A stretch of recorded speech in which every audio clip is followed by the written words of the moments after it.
Hello, everybody. Welcome into the GSMC Sports Podcast. I am your host, Jeremy Lapidus, today, joined by my friend and co-host, Nolan here.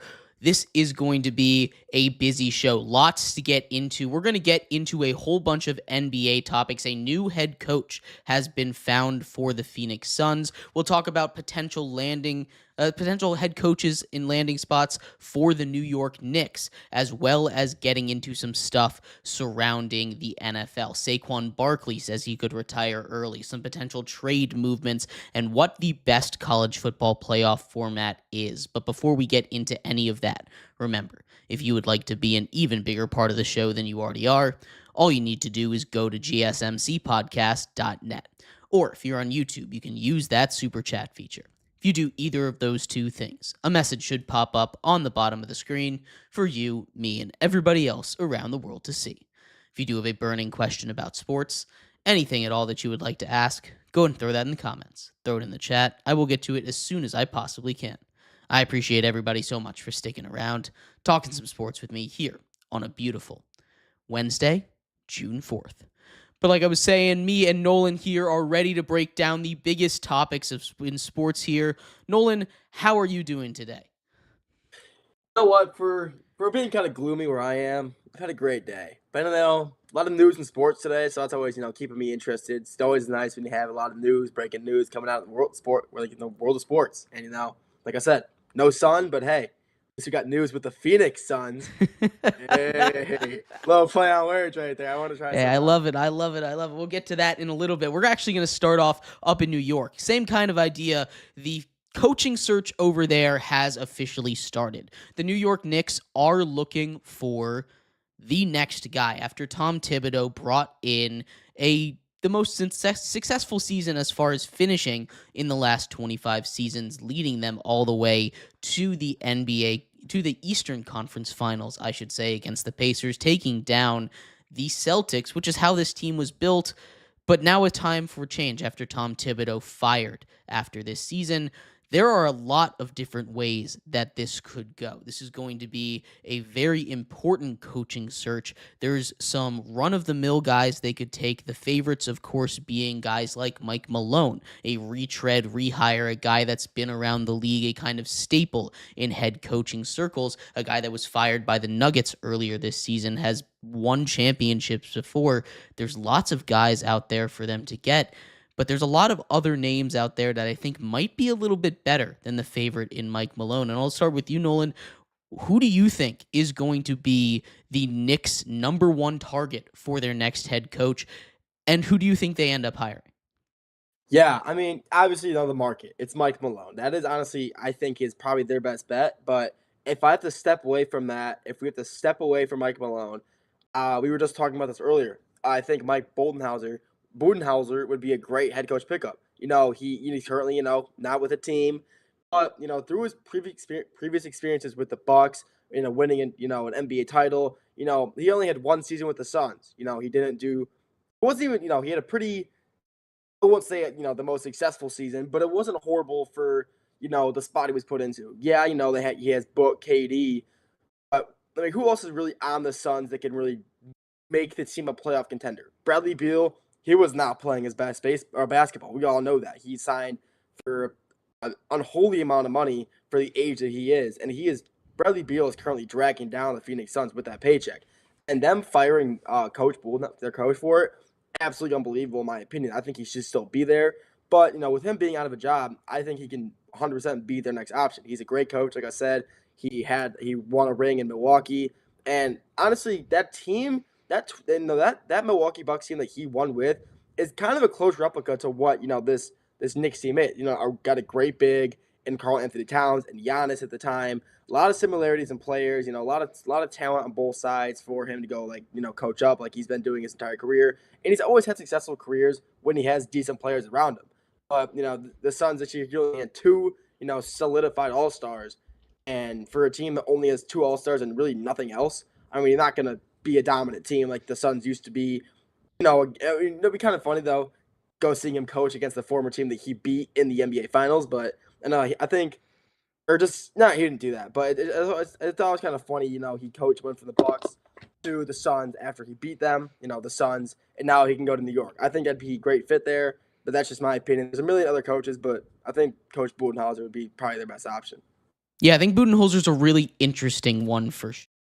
Budenholzer is a guy that you take a look at as having that kind of blue blood, traditional experience in the NBA. But if they were looking for that, at least in my opinion, I don't think they would have fired Tom Thibodeau. Thibodeau is kind of stuck in his ways, and I mean, it's not necessarily that he's not a successful coach, because he's been the most successful New York Knicks head coach in the 2000s. In the last quarter century, he has been by far the most successful head coach. 3 straight 50-win seasons, 4 straight playoff appearances, all of these things that have been incredibly successful under his tenure. But he hasn't quite been able to get over the finish line. And that's been the big thing. You need a coach that's going to be able to take him over the finish line. I look at guys not really that have been established in the NBA before, either guys that are a little bit younger, some assistants, kind of like the way that the Phoenix Suns did, hiring Coach Ott, that we'll get into later on in the show here, or going at the college ranks. And I think that's more likely of a way for them to go. I think there's a lot of different college coaches out there that are more high profile. Getting a place like New York could really, really help their careers. A couple guys that I'm looking at over there, guys like Danny Hurley. He, of course, was in those discussions with the Lakers last season. It seemed like a done deal if he wanted the job. He decided to stay at UConn instead of taking a job with the Los Angeles Lakers and LeBron James. He got an extension over there at UConn. UConn didn't have the kind of season that they really expected last year, struggled a little bit out of the gates, did not go as far into the tournament as they were expecting, gave Florida, the eventual national champion, a real run for their money over there in the Sweet 16, though. It's not necessarily a done deal that he could go to the Knicks, because he could very easily say he has a good situation staying in UConn, but he's my number one choice. And if you can't get him, a guy that has a lot of experience with players on that roster in Jay Wright, the former coach of Villanova, is a guy that I look at. He is one of the best basketball minds. He, of course, is not coaching anymore. He's on those analyst teams. But if he decides that he wants to get back into coaching the guys that he won national titles with, I think that's kind of the best way for the Knicks to go forward with this. There are a lot of different options, though. You seem to be more on the side of the traditional NBA brass. What do you think about getting a little bit younger or a little bit outside of that NBA sphere? Yeah, I mean, getting someone younger obviously is always going to be beneficial. A guy who has a different view on the game. So a guy, an NBA coach compared to a college coach, there's always different views on how to play the game. And especially nowadays with a lot of, younger guys getting hired, not only in basketball, but a lot of like NFL sports, NBA or NFL, college basketball, college football, MLB. I mean, a lot of younger guys are getting hired in a lot of different positions. And they all just have different views of the game. So yeah, 100%. Hiring a younger guy could be beneficial to the Knicks, but I feel like the Knicks are kind of like a traditional team. They've been around for a while, and they have high standards there. They're not going to go for some young guy who really doesn't have that many accolades, that many awards. They want to go for a guy who has solidified himself as a legit coach for or 10, 15 seasons, whether it be college or NBA, and go for him. I think a young guy would be great. We were talking earlier. Uh, one of the assistant coaches out of the Thunder, they're great defensive mind over there. But I mean, I think the Knicks are too traditional to bout to stay and say, yeah, we're gonna go for a younger guy. I think they're gonna go for an older guy, maybe a more tenured NBA coach. But yeah, I think Dan Hurley would be a great option as well. I mean, obviously Lakers talks last year, and honestly, at that time I really believed he was going to go to the Lakers. I mean, you cannot turn down LeBron James. I mean, you can't do that. But he wanted to go for a three-peat. Couldn't can't disclose that. That's one of the greatest things that college basketball coach can do. Only one other team has ever done that. He wanted to go for it. It didn't follow through, unfortunately. But I mean, if you're looking for college basketball, I think Dan Hurley is probably your best bet. I mean, he's not too old, he's not too young. He's right in the middle of having good experience on just being at UConn, and I think he'd probably be the best bet for going for a college basketball coach, like you were saying. Yeah, and when you look at the top 5, at least for odds, where we're looking here, it goes Mike Malone, favorite, plus 125 if we're talking betting numbers here. Then Johnny Bryant, one of those young assistant coaches, is the second favorite at plus 400. After that, it goes down to the plus 1500s. You have your Jay Wrights, your Mike Budenholzers, your Rick Brunsons, which I think is really interesting having them all at plus 1500. A couple other names on this list that I find interesting. Monty Williams, after the way he flamed out in Detroit, I don't know if he's really the right option there, Nolan. I don't think he is either. As a a Piston fan, seeing what he did to this team that I have so deep in my heart. I mean, he won 14 games. He took the Pistons team to a 14-win season, and I was really high on him. Coming off, he was a pretty solid coach there with the Suns for a few seasons, taking them pretty deep in the playoffs, whether it be the Western Conference Finals, Western Conference semis, whatever. I was pretty high on him, even though with his lack of head coaching and the defensive side of the ball, he was very offensive heavy. His team he had over there, he had, Kevin Durant, Devin Booker. He had obviously those superstar scorers who aren't really known well for their defense. And I mean, so like DeAndre Ayton as well.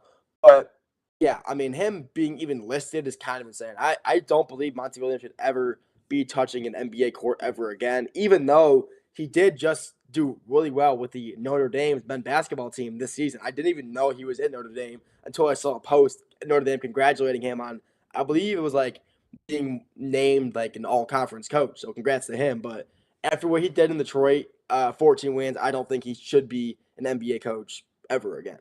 No, I tend to agree with you. Probably not going to be touching the NBA court anytime soon. He's above or at least tied with those long odds. Guys like Taylor Jenkins, fired from Memphis earlier this season, an interesting spot. Dan Hurley down here as well as a name that I wasn't considering in John Calipari. He of course signed that massive deal, leaving Kentucky, goes and joins Arkansas, takes them deep into the March Madness tournament, all the way down to the Sweet 16 after taking down a 2 seed earlier on in the tournament. It is a really interesting one because Calipari is a guy that I don't know if he wants to go up to that next level. Definitely not a guy that I would have pegged as another coach. But having those long shot odds, maybe they're hearing some names around him. What do you think about a guy like John Calipari or Jeff Van Gundy at these lower odds, these long shots? Yeah, I mean, Calipari, I don't think he leaves. I mean, he leaves Kentucky, one of, a blue blood, one of the best historical college basketball programs of all time.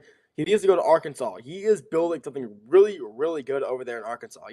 His first season there, they were what March Madness? I believe like a 10 seven seed. seed, 10 seed. 10 seed, and they go on to beat St. John's, who are 2 seed in the round of 32. He beat Rick Pitino and the boys in New York. He is building something great there in Arkansas. Arkansas isn't really known to be I guess like a sports school. And football, they got some good seasons here and there. And basketball, and I guess they're mostly a baseball school. But I think Calipari is really there, and he wants to set a precedent of being a bet. They want to start becoming a basketball school. Having some really good success first year at that Arkansas after leaving Kentucky. I think he'll stay. And Van Gundy, I don't know. I just don't think he'll be leaving either. I think he's where he is fine. I just still believe I think it will be Michael Malone as the Knicks head coach. I just think the Knicks will be. I just don't see it happening any other way. I think he's just the best option available, whether it be any level. I think he is the best guy on the market to go for the head coach. I just think that's the truth. Yeah. Comment from Kenneth here. Long time no see, man. But Phil Jackson is an interesting one. He is a little bit old over there. Phil Jackson at 79 years old. Maybe you get that triangle offense back in there. You get that old school back in the NBA. Everyone's talking about a new style NBA, but it's all going back to Phil Jackson and that triangle offense. Honestly, I think they could run it over there with the personnel in New York. But at 79 years old, he'd be 6 years older than the oldest head coach in NBA history, which is Greg Popovich, who just stepped down, became the president of basketball operations as opposed to a head coach. That'd be quite the hire. Phil Jackson to the Knicks is something that I'm sure Knicks fans in the 90s would have loved to have happened. But 30 years later, I don't know how excited they would be about that. It's definitely a very interesting one. Overall, it feels like everything is going towards Mike Malone. And at the end of the day, I think that's a mistake. I really do. Bringing in a guy like Mike Malone, I'm not saying he's a bad head coach, but when you have a year, especially like this year, where it is arguably the most important year in franchise history for the Knicks, at least in recent franchise history for the Knicks. They were so close to making it out of the East, and with a very weak East, weaker than usual after bringing in after the Celtics lose Jason Tatum for the season. This is the season where they need to go all in. They need to just say, this is the one that we are going to win. It just does not feel like Mike Malone would be the guy that is going to be that all-in push. I like one of those guys coming from college, but again, Kenneth likes Mike Malone here.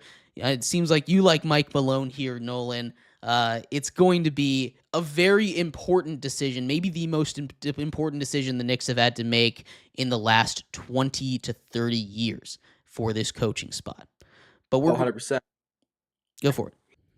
I mean, I was just saying, the Celtics being gone. I think if they want to make it out of the East this year, a little sidetrack, they're now to focus on beating the Pacers. They have to focus on the team to build around because this year, they built around beating the Celtics. Now they have to build around beating the Pacers. I think obviously they're going to be the best team in the East next season, in my opinion. So I think, they have to find a head coach who is willing to kind of create, move some players around, maybe positions they don't want to play, or have, be uncomfortable. Make the GM make trades to help beat the Pacers. I think you need a guy who is going to be affirmative, who is going to be, he can get in there and immediately set a tone. And that's why, you just need an older guy to be able to go in there and do that. They're going to listen to a guy like Mike Malone. Yeah, if you got Phil Jackson there, I'm pretty sure they'd listen too.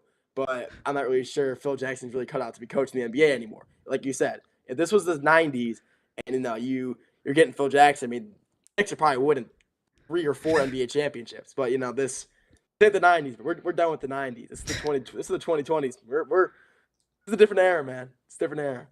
Absolutely. This is, like I said, a very important decision, but it's going to be a very important offseason. I'd like to see them go all in, but that is a topic for another day. We're going to take a quick break here.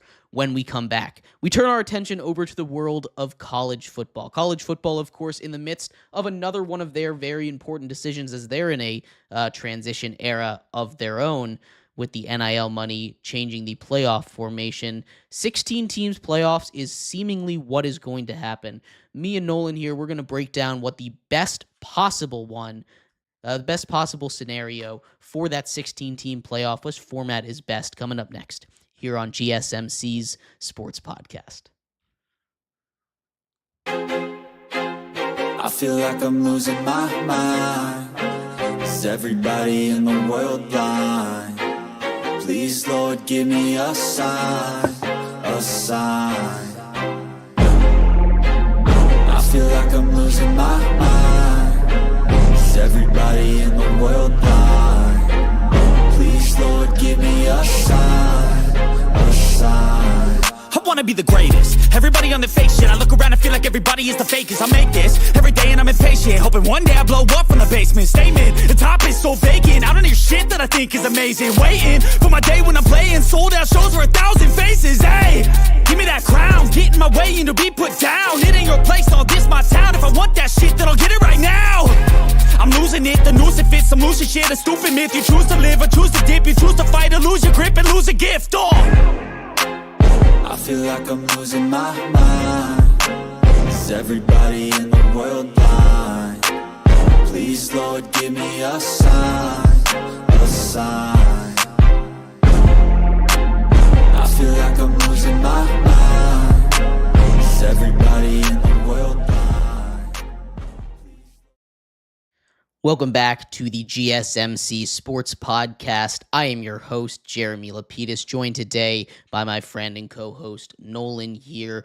We are if you're just tuning in, we just finished going over who the next head coach for the New York Knicks might be after they let go of Tom Thibodeau after an incredibly successful season, reaching the Eastern Conference Finals for the first time in over 25 seasons. In this segment, we turn our attention over to the world of college football real quick, as some more era-changing, era-defining discussions are going on, this time with the playoff format. Of course, they just expanded to a 12-team format, one that was by no means perfect, but they are now looking to expand to what seemingly is going to be 16 and a lot of different options for how they might do that. But before we get into it, remember, if you would like to be an even bigger part of the show than you already are, all you need to do is go to gsmcpodcast.net. Or if you're on YouTube, you can use that super chat feature. If you do either of those two things, a message should pop up on the bottom of the screen for you, me, and everybody else around the world to see. If you do have a burning question about sports, anything at all that you would like to ask, go ahead and throw that in the comments. Throw it in the chat. I will get to it as soon as I possibly can. I appreciate everybody so much for sticking around, talking some sports with me here on a beautiful Wednesday, June 4th. But like I was saying, Nolan, we are going to get into a little bit here on college football specifically. College football, like I've said, is in the midst of a crazy turnaround. Probably the most crazy change that we have seen in any sport really ever. The fundamentals of it are changing. But one of the big discussions with college football overall is with this college football playoff format, because this 12-team college football season had its fair share of disputes. Alabama didn't get in. South Carolina didn't get in. Teams like Boise State and Indiana and all these arguments that got in ahead of these blue blood teams of the college football world.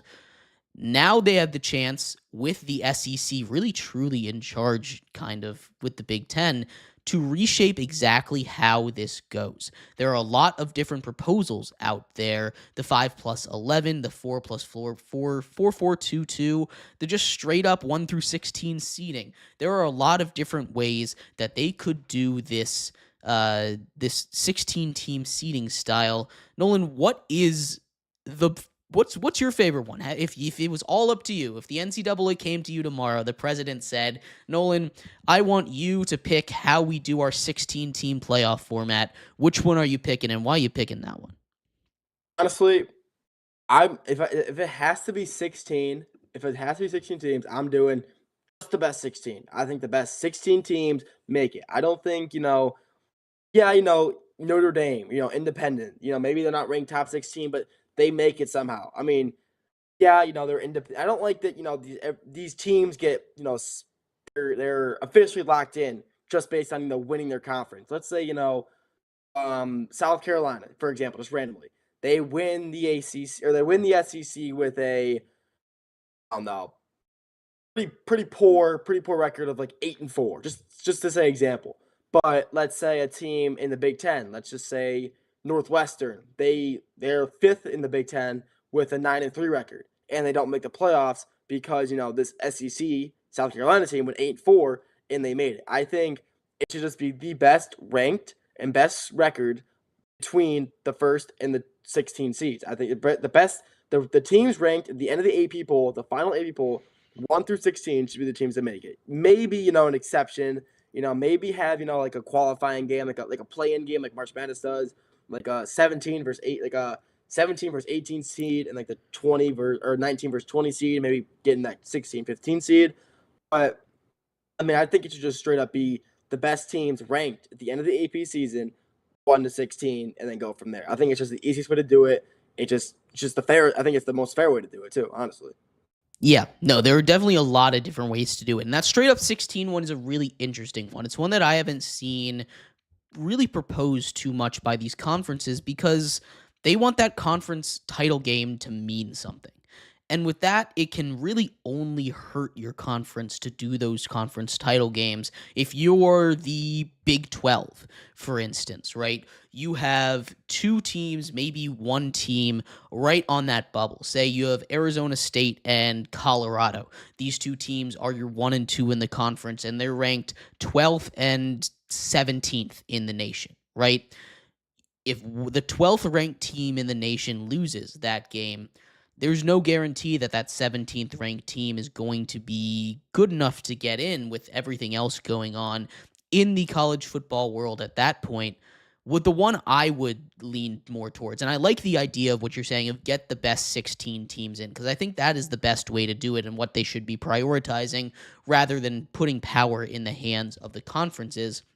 What I would propose is my favorite version, the 5+11 model. The 5+11 model, for those who are for those who have not heard of it, is the top 5 ranked conference champions. So that's most likely, not a guarantee, but most likely going to be the Power 4, SEC, Big 10, ACC, Big 12, and then one group of 5 champion gets in. That leaves 11 spots for the best teams to get in. If we put that into practice in last year's system, we expanded it from 12 to 16 in the field.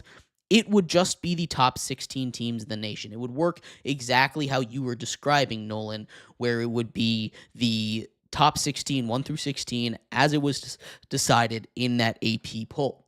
The difference here is I like that winning the conference means something. We talk a lot about it when it comes to the NFL, especially with what's going on with some of the proposals that the Lions gave out for changing those top 4 seeds. But the way I look at it is I want the playoff system to be as fair as possible and just put the best teams in, while also giving representation to every school, as many schools as possible, right? There are 137 member schools in the FCS, in the FBS system, right? That is a lot of schools. Realistically, you're only going to get 30 of them that have a real shot of making the playoffs, 35, 40 of them. That's realistically how it's going to go, right? But giving these teams, these group of 5 teams, one team in there to root for, I know that's important to me as someone that graduated from a group of 5 school, a pretty solid group of 5 school in James Madison, and that might have a little bit of effect on how I look at this. But giving those schools opportunities, seeing a Boise State go out there and compete, I think was really cool to see. Getting these teams like Tulane into the national spotlight, like JMU into the national spotlight, like an App State, a Marshall, all of these teams into the national spotlight that deserve it can A, help spread out the talent around the sport, and B, just give that boost to some of these smaller schools, these smaller teams, these guys that could really use that national attention, could get more funding dollars that way, get more students to enroll, because sports go as the universities go a lot of times, and I think it would just be a really good idea. You get the most of the best teams with that system. It would probably be the top 15 teams in the nation, and then one group of 5 schools is generally how it would be in that system. Obviously, last year was a bit of an exception, but that's my favorite one. There's another one out there that's favored by a couple of the conferences, the 4-4-2-2 model. And this is my least favorite, Nolan. This is my least favorite one. I hate it so much. I've been very strongly advocating against giving power to one conference because we have talked about this in the past, how things change. You might be a dynasty now. Your conference, you're the SEC. You might be the where football, where it just means more conference right now. But 20 years ago, that was Miami. That was Nebraska. That was Colorado. That was all of these teams that, sure, they're still kind of in the national spotlight, but we're not talking about them as perennial powerhouses. We're talking about them as teams that could sneak into the playoffs. Things change. And to give all the power in an era where the power is going to be immediately shifted after the doomsday clock in 2031, based on how this goes, it's a very dangerous precedent to set. I don't know how it's going to go, but that's my least favorite. What are your thoughts on some of the other playoff models? I mean, Yeah, I mean 4-4-2-2 is definitely it's the one that I've seen. It's the one I dislike the most. I just don't like having two conferences, having guaranteed four teams. I just don't think each conference. Yeah, they have enough teams to do that, but I just think that's just completely overwhelming. There should not be two conferences that have more than half the total playoff spots, or more than half if you're doing 12. It's just not fair to any other conference at all. I just think that's just not fair at all. But there's been too many. I think there's just been too many ideas thrown around. There's just so many options, and I've just come across so many that I just can't really just kind of decide on. That's why I still think the easiest way to do it, I still believe, is just like I think 5-11 is a good one. I think that's a really easy one. It's actually good. It's pretty fair too. Make the conference championship mean something. You win it, you get guaranteed playoff spot, and then the other 11 teams you got to fight for. I think that's pretty fair. I still believe the 1-16 could be fair, but looking back on it now, from what I'm saying compared to with the 5-11, I think probably 5-11 is probably the best one. But there's just I don't know. There's just too many options out there to really. I don't know. I don't really like any other ones. I think either should just be the best 16 or 5-11. Those are the ones that actually make the most sense, and those are the two that I can actually see being regulated into an actual college football atmosphere. The one last year wasn't too bad. For the first time ever doing a 12 seed playoff, I thought it was pretty fun. I really enjoyed seeing SMU in the playoffs. That was awesome. They got Penn State kind of gave them they showed them what a whiteout at Penn State's really about. But still, it was awesome seeing a small team like a smaller school as SMU going into Happy Valley and playing for a prime time game. Notre Dame and Illinois, that was a great game to watch. These 12 team playoff is honestly fine. I wouldn't be mind if it kept with 12 and they just made it kind of maybe reformatted it. But 16 is definitely probably the easiest. Just 5-11. You're right there. So I mean, there's just I don't know. I just don't like how there's so many options thrown around, and the only two that I think would be honestly good to use is 5-11 and 1-16. That's my take. I think we kind of agree on that. I think from what we've both been saying, 5-11 is probably the best one, and hopefully that's the one to get implemented. 2031, we'll see what happens there. Hopefully, something can come through so we don't have to deal with a 4-4-2-2 because I would despise that. But we'll never know. We're not the NC. We're not the directors of the NCAA. We're not running the show. We're talking about it. That's it. Just to play a little bit of devil's advocate there for you, though, in that 4-4-2-2 model, we do have what I think is one of the strong arguments, and it's one that Tate likes to make all the time whenever we talk about this. Look at the ACC. Look at the Big 12. There's no guarantee that they get a spot in that straight 16. There's no guarantee that they get two spots in those 5+11 models that we've been talking about. It guarantees these power conferences some spots, and that is something that I think if you're looking at the future for these conferences and you're saying, we know we're not going to be able to size up and compete. We know that these guys, the teams that we're putting out there, are not necessarily going to be one of the top 10 teams in the nation, are not necessarily going to be one of the top 15 teams in the nation. There might be a little bit more of a push there from the ACC, from Big 12, to get just a little bit more representation of their own. Now, if we're going off of last season, the Big 12 had a lot of teams up there. We talked a little bit about Arizona State, who, of course, ended up making the college football playoffs, but you also had BYU up there for a long time. You had a team like Colorado seem like they were going to make a bit of a push over there. Baylor made a push down the stretch. Texas Tech is going to be very good next season. There is a lot of ways for this Big 12 team, for this Big 12 conference to say we're here, and we're not scared of these other conferences. The ACC, on the other hand, they have their powerhouses. They have their Clemson, going to make the playoffs regardless. I feel very strongly about that. Florida State should bounce back. I can't imagine they'll be that bad again. I can't see them being that bad a second time. You have outside of that, Louisville is a team that I really like how they have built their squad. They're a team over there. Virginia Tech, maybe they can get back to their winning ways, although they're a lot less likely to make the playoffs. You have a couple teams in each conference. Miami in the ACC as well. Syracuse was very loud last year. I don't expect them to be again this year, but still, there's a lot of teams that were kind of sitting around that top 25 that maybe you feel comfortable enough to not just enter into this 2 guaranteed spot while ceding even more power to the Big Ten and the SEC like they already have. It's going to be a very interesting thing to watch depending on what they actually decide, because this is going to shape the future of college football with NIL as the House settlement continues to get closer and closer to getting done.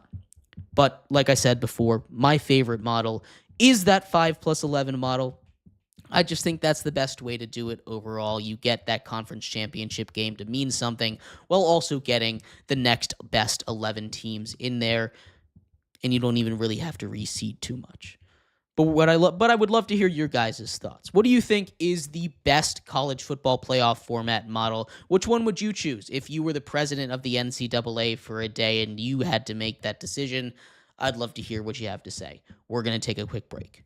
When we come back, we turn our attention back over to the NBA. We kind of mentioned it a little bit at the start of this episode, but the Suns have found a brand new head coach. We'll talk about who he is, what this means for the Suns going forward, and much more coming up next here on GSMC Sports Podcast. Looking for your daily fix of sports talk without having to pay for it? GSMC Sports Network is available on YouTube. Just search GSMC Sports Network. Get your fix of daily sports talk shows on YouTube, absolutely free. NFL, college football, NBA, MLB, MMA, UFC, fantasy football, and so much more.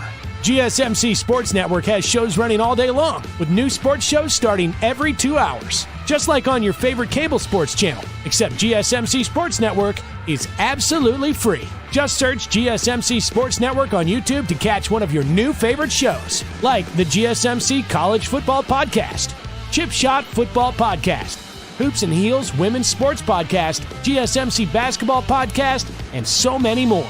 Check it out for yourself. GSMC Sports Network, now available on YouTube absolutely free. Search GSMC Sports Network on YouTube right now.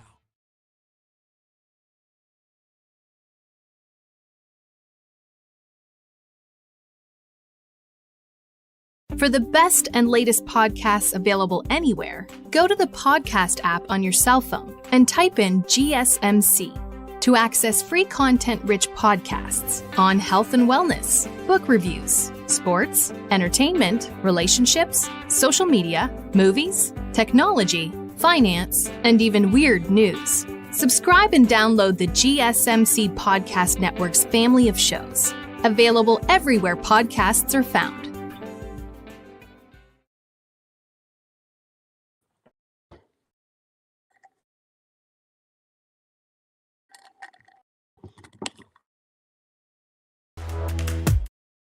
Welcome back to GSMC Sports Podcast. I am your host, Jeremy Lapidus. Today is Wednesday, June 4th. If you were just tuning in, we just finished going over all the potential playoff models, which one we think are best here for the college football 16-team playoff format that will be coming out soon, as well as talking about who is going to be next head coach for the New York Knicks. In this segment, we turn our attention back to the world of basketball as a real head coach has been found in the desert. The Phoenix Suns, with their fourth head coach in 4 seasons, finally have a new one, and one that I think actually might last a little while as opposed to some of the other rentals that they have had in the past. Jordan Ott, the new head coach of the Phoenix Suns. We'll talk about him in just a second. But before we do, remember, if you would like to be an even bigger part of the show than you already are, all you need to do is go to gsmcpodcast.net.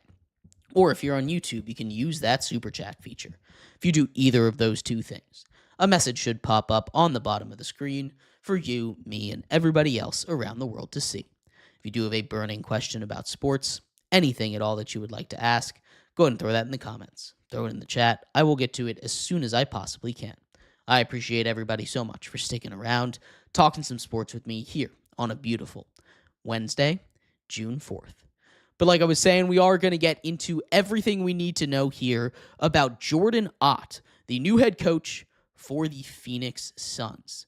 He is now, again, that new head coach the fourth head coach in the last 4 seasons. He gets a 4-year deal, magic number being 4 for the Suns after they've moved off of Mike Budenholzer. This is a Suns team that has its fair share of problems, right? It's not going to be an easy fix for this team. He was the Cavs assistant coach last season, coming on to the staff of the coach of the year over there in Kenny Atkinson. Now gets his chance in the limelight. He is going to be that guy handpicked by Devin Booker, which I think is really interesting as we talk about the future of the Suns and where they might go from here. But before we get into that, talk to me a little bit, Nolan, about Jordan Ott. Is this a good hire? A young guy coming over from Cleveland, coming off of a very good season over there. What do you think of this hire? Yeah, I mean, he's 40 years old. He's not the youngest guy in the world, but he has experience. He just came off, like you said, 64-win season with the Cavaliers, the best record in the Eastern Conference. And from the past, coaches from Cleveland that have moved on, a lot of success. Obviously, the main guy, JB Bickerstaff, leaves Cleveland, goes to Detroit, absolutely dominates. 44 wins, playoffs. I mean, first time in the playoffs for about 6 years at that point. I mean, granted, he was the head coach, but still, I mean, he was basically an interim. He was like a backup head coach. He was very well rounded. He was allowed. He was their backup guy, and I really didn't think he was going to be the Suns' go-to guy. I really thought there could have been a lot of other options out there, especially there's just a lot of other coaches, and like I was talking about earlier with the Knicks, one of the other guys from Oklahoma City, Dave Bliss.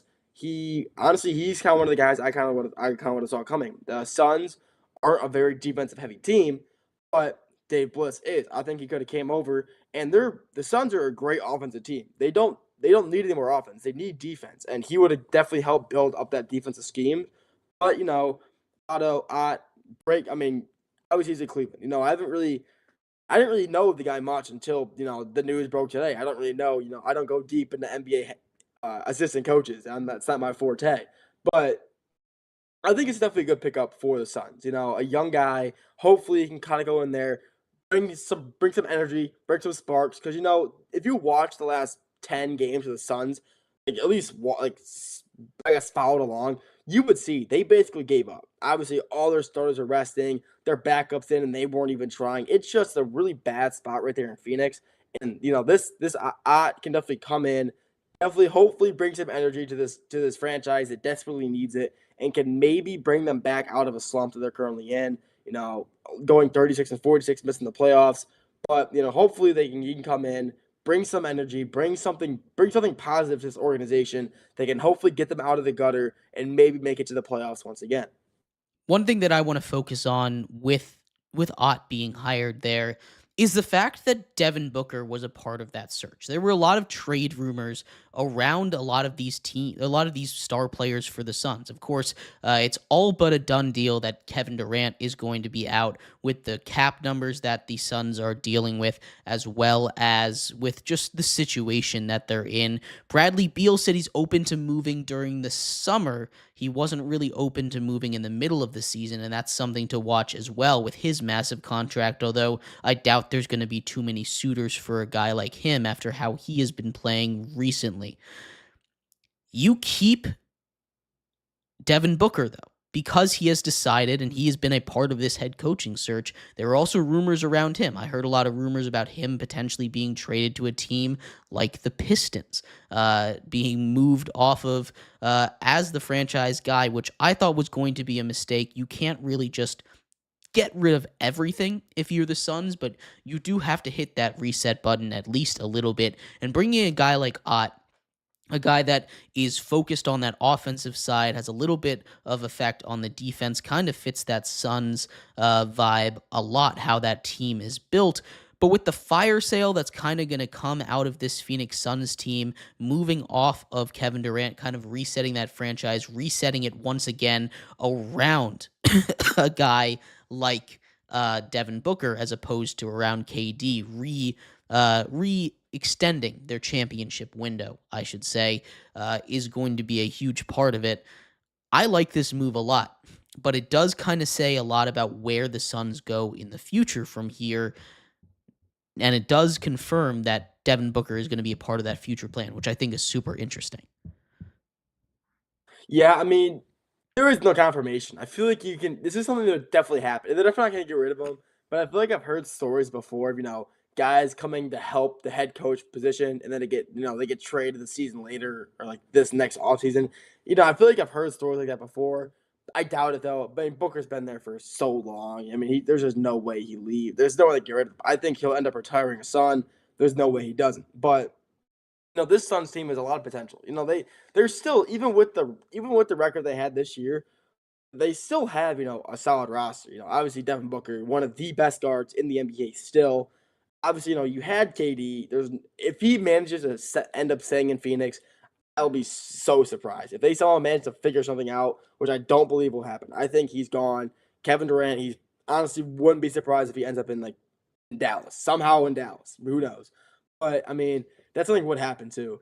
But I mean, the Suns have a lot of young talent in Phoenix, but will they utilize it? Who knows? If I can somehow build them up, if he can somehow manage to improve their young core, they could be a playoff team. Not, I wouldn't say this year, but maybe the year following or one of the previous years after that. I think they could be back in the playoffs, hoping to make a run like they used to make in the 2020, like early 2020s. It still is pretty early 2020, but 2020, 21, 22, and they were making deep runs with their heavy offense. And if I can somehow manage to formulate a good defensive scheme, even a mediocre defensive scheme, they will be a good team because their offense was still scoring a good amount, even with a lot of their starters being out and their backups and their bench players kind of not trying as hard. They were still putting up 90 to 100 points, which is still average for an NBA team now. But still, it kind of shows that with their bench players not trying, they're still putting up good numbers like that. They are a very good offensive team. It's just a matter of, can they build a good defense, a mediocre defense, to hopefully get them past the hump and into the playoffs once again, which I think could possibly definitely happen if I can build it up right. Yeah, one of the more interesting things with the Suns this offseason that I want to get into just a little bit is where Kevin Durant is going to end up, because he is a little bit older. He's 36 at this point, I believe. He's somewhere around there in age. This is a guy that is undoubtedly still a top 10 player in the NBA, probably. He is someone that can definitely help a team win. And I've seen a lot of win now teams out there that could go out and get him. He's going to have a lot of serious interest in him on that trade market. A team that we talked about a little bit that kind of has to go all in this season that I think would be a really interesting spot for him. A spot like the New York Knicks. That's somewhere they could go. You also have a guy like Giannis on the market. It's going to be a very busy offseason for the Suns, for Kevin Durant. A place like Minnesota that hasn't quite been able to get over the hump, 2 straight conference finals for them. These are the places that we're looking at for the Suns to potentially move him off. Where do you think he ends up getting, and where do you think Kevin Durant ends up landing?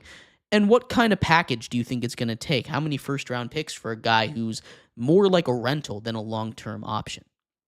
Yeah, I mean, like you said, he's 36. At this point, you're getting him for 1-2 years, maybe 3 years. I mean, you're not signing him for a 5-year, $200 million contract. You're getting him for 3 years, $60 million. You're getting. He's still a great player. He's gonna want a lot. But he's just age. The age is a big factor. Even though he's still playing, like you said, I think a top 10 player in the NBA, averaging 25 still. I mean, he's still a phenomenal playmaker. But where he's gonna go, New York would be a very interesting spot. The New York, they have picks to give and they have some players to give. If they want to get rid of some guys, they could get rid of. I could see like Mikal Bridges, maybe Mitchell Robinson. They do not have a big in Phoenix. Their big right now is Mason Plumlee. And, no disrespect to Mason Plumlee, but he should not be a team's starting 5. It should be, if they want to get rid of Mitchell, if they want a good starting 5, Mitchell Robinson would be a good starting 5 for Phoenix. So they can get Mikal Bridges, Mitchell Robinson, maybe, a guy like Campaign or like not Obi Toppin, like PJ Tucker, who's on the Knicks right now, and maybe, a first-round pick, like 2 first-round picks. And I think the Suns probably end up giving away, Kevin Durant and probably a young guy or two to, to get a good trade going. I think he could definitely end up in New York.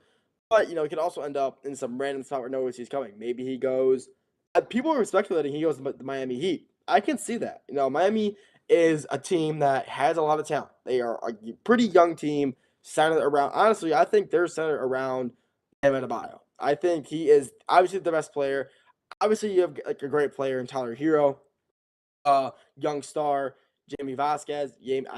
I can't say his last name for the life of me, but Jamie Vasquez, I believe that's how you say it. Hawkins. But, I mean, they go, how is it? Yeah. How do you say it? Sorry. Hawkins. Hawkins? Yeah, I was never close. Yeah, I've never been close to that in my life. Okay, but you have a young star like it. I mean, the Heat are a very young team, and I could definitely see the Heat maybe making a push to get him. If they can get a good scorer like Kevin Durant for a pretty, not heavy scoring team, they could definitely make some noise in the East and maybe not be an 8 seed, have to go in the play-in. Maybe they'll be a 6 seed or a 5 seed and not have to worry about, losing to the Cavs in 4. We'll have to wait and see. Yeah, no, there's definitely a lot of different places for him to land. But this hiring of Ott, a kind of younger coach in the grand scheme of things at 40 years old, having Devin Booker in the room as kind of a committal to him. This shows the Suns are ready to go to the future. They tried to go all in on that win now mode, and it just didn't work. They're not as down bad as the Nets are after their all-in push with Kevin Durant and friends, but this is still a team that is not in the greatest situation.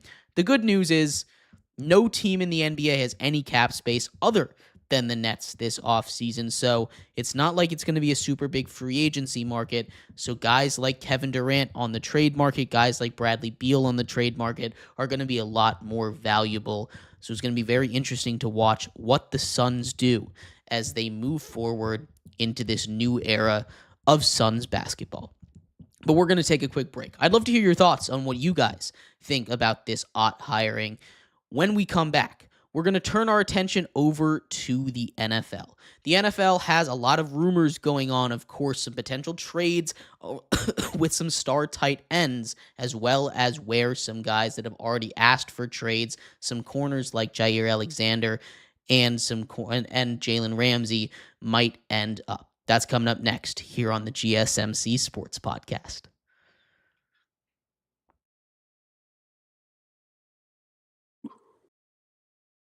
For the best and latest podcasts available anywhere, go to the podcast app on your cell phone and type in GSMC to access free content-rich podcasts on health and wellness, book reviews, sports, entertainment, relationships, social media, movies, technology, finance, and even weird news. Subscribe and download the GSMC Podcast Network's family of shows, available everywhere podcasts are found.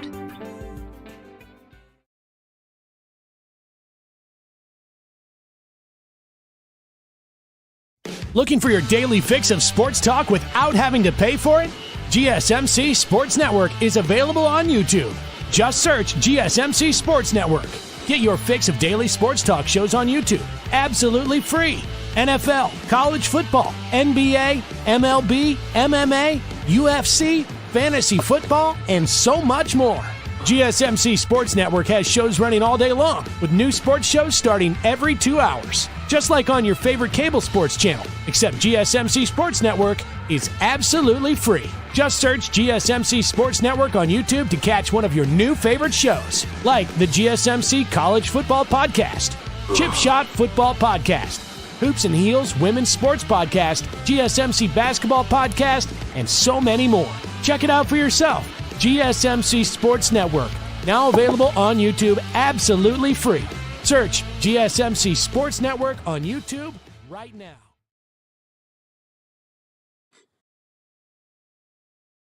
Welcome back to the GSMC Sports Podcast. I am your host, Jeremy Lapidus, joined today by my friend and co-host, Nolan here.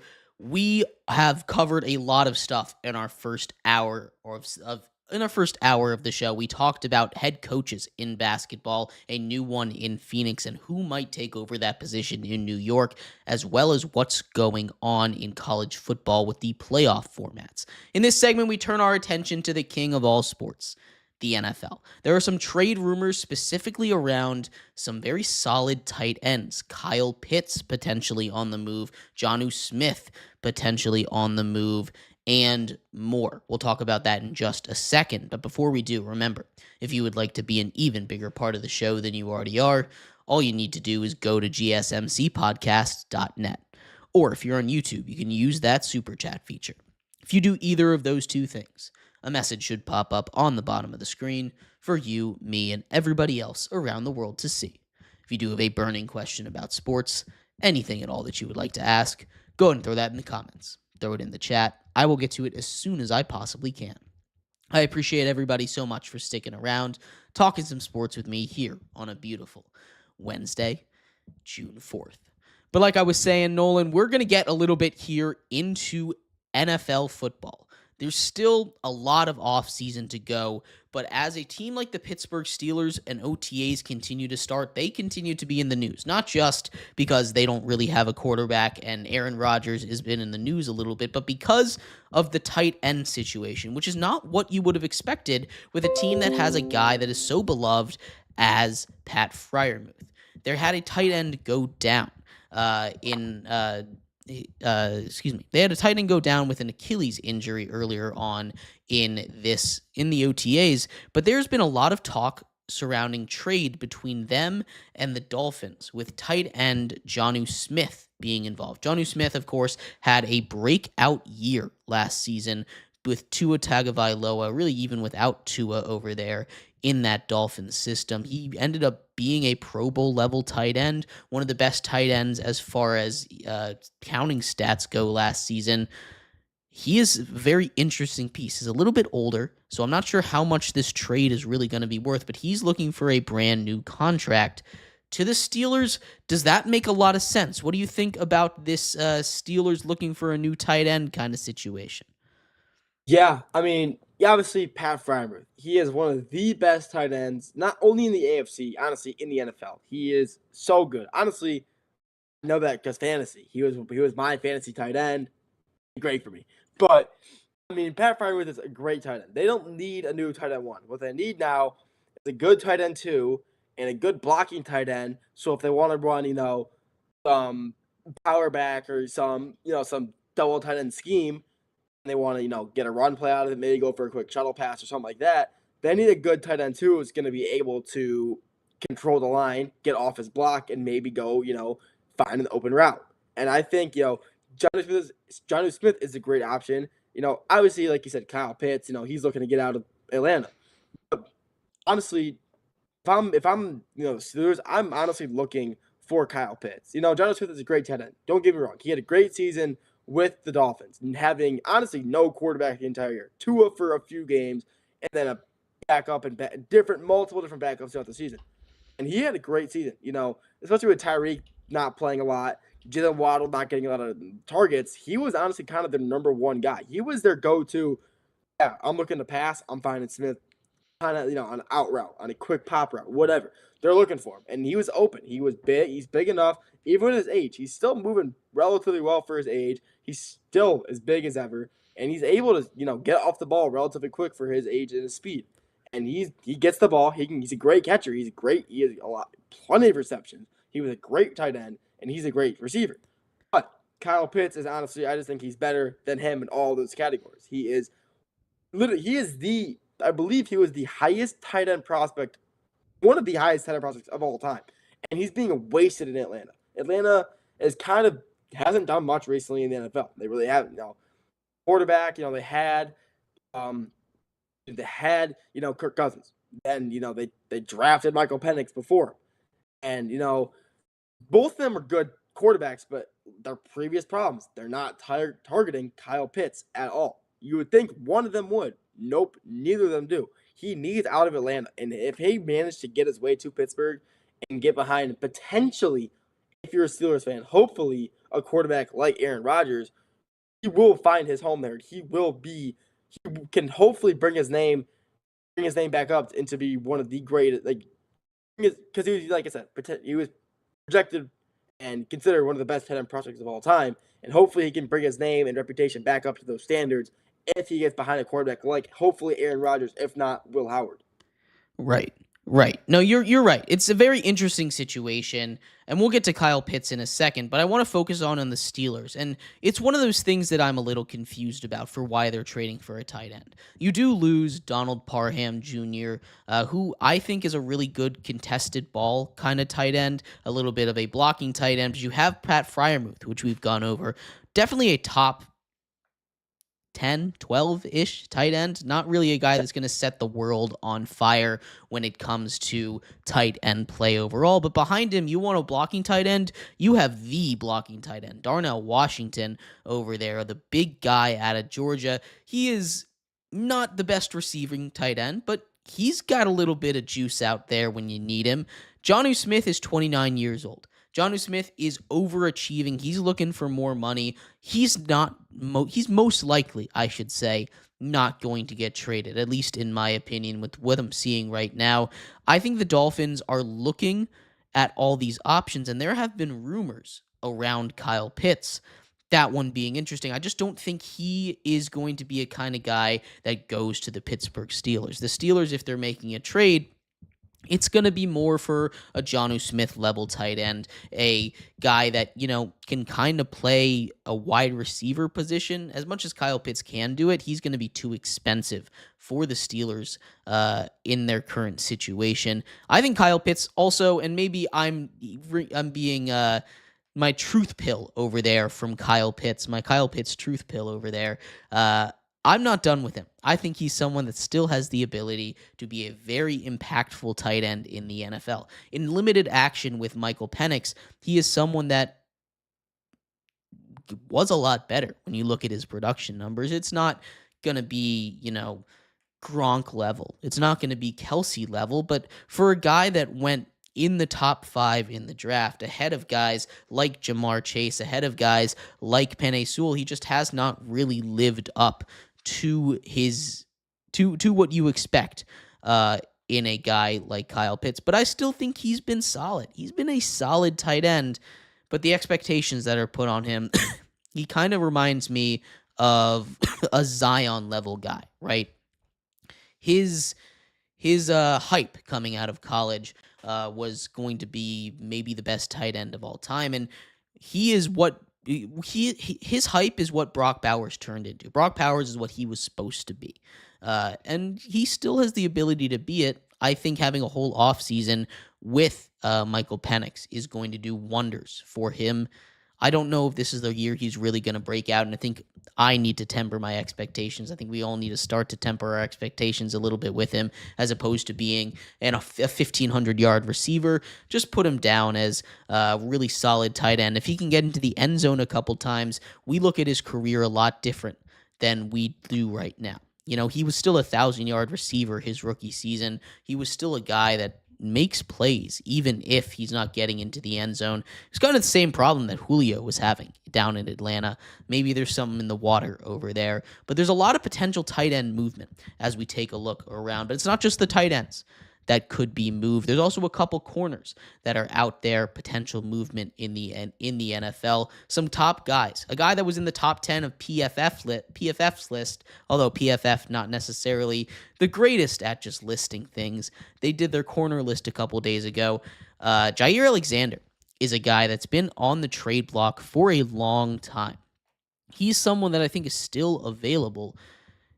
It's going to be a very interesting thing to see if he or a guy like Jalen Ramsey get moved, and at what price they might get moved for. There's lots of teams that could use corners, Nolan. But do you see these guys get moved anytime soon, or do you see them just kind of sticking it out with the teams they're on for this season?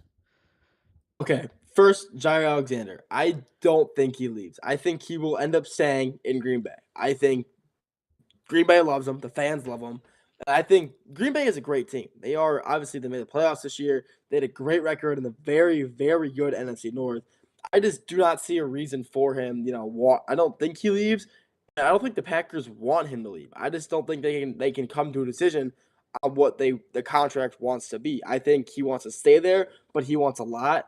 But I just don't think the Packers are willing to pay that. So if they can finally somehow come to a middle ground and figure that out, he'll stay there because he is a great quarterback. He is one of the best in the NFL. Every time we play the Packers, I am more worried about our offense going against, like an Amon-Ra St. Brown going against Jair. I'm scared. Jair's one of the best lockdown corners in the NFL, and he has always been that way since his rookie year, and he's been that forever. And I would rather, I think he stays. I just don't think he ends up leaving. And then Jalen Ramsey, I think he ends up out of Miami. I think I was seeing this, I was watching ESPN the other day, and they have the Rams going back to go for Jalen Ramsey. They were predicting the Rams are going to be a team that are going to be very heavily focused, key eye on Jalen Ramsey. He obviously was great in LA. He obviously won a Super Bowl with them, and they shipped him off to Miami. And he's still a great player in Miami. Don't get me wrong. He hasn't been the talk of the town over there for sure. But he's still got he hasn't lost any skill since going there. He just hasn't been in the media. And I think if he ends up going back to LA, especially with them acquiring Devontae Adams this offseason, I think if they manage to get that and having those two superstars on both sides of the ball, the Rams could be a very good team, especially if they somehow manage to go get Jalen Ramsey, which I think is a total possibility because they want him back so bad. Yeah, no, I think you're right. There's a possibility he goes over there, but being a corner is a young man's game in the NFL. We talk about running backs being a young man's game. Corners are even shorter of a shelf life. They are the best athletes out there on the football field. They not only have to keep up with the fastest players on the field, they need to be able to be big, physical enough to tackle them and lay out a running back or play a little bit, get a little bit of a tackle in there. It is the hardest position to play. It's the hardest on these athletes, and that's why the shelf life is so short. You see a guy like Jalen Ramsey, who is definitely on the downward trend part of his career. You saw the Dolphins give him a way too big of a contract last season, which is why they're probably looking to move off of him.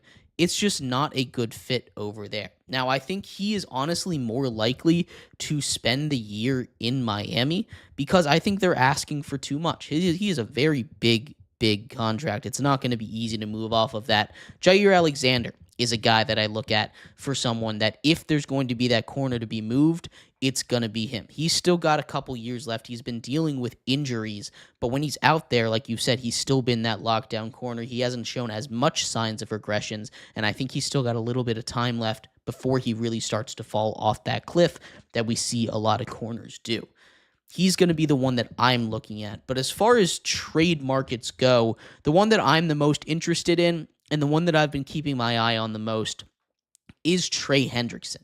Trey Hendrickson from the Cincinnati Bengals, seemingly done with them. It seems like everything that's coming out, they have fractured a relationship with the guy that led the league in sacks last season. And while he's not the Myles Garretts, the TJ Watts of this world, he is someone that is still incredibly efficient and effective off the edge, despite not having a lot of help on the other side. Sam Hubbard is gone. That is a Bengals defense that needs a lot of help, but they could still get a lot for Trey Hendrickson. You talk about diminishing returns for a cornerback. You're not really getting diminishing returns for a guy like Trey Hendrickson, who's still, yes, he's a little bit older, but coming off of a season like that, this is about as valuable he's going to get. But they're starting to lose leverage as more public comments come out here. A team like the Washington Commanders, a team that I thought would really go big on an edge rusher this offseason or in the draft, did not quite get it done. They can go in on Trey Hendrickson. They have the cap space. They have the picks to get it done. That is a spot that I really like, as well as the Green Bay Packers, both on the NFC side of things. If they're willing to trade in the AFC, maybe we look at a spot like the Bills. What do you think's going to happen with a guy like Trey Hendrickson?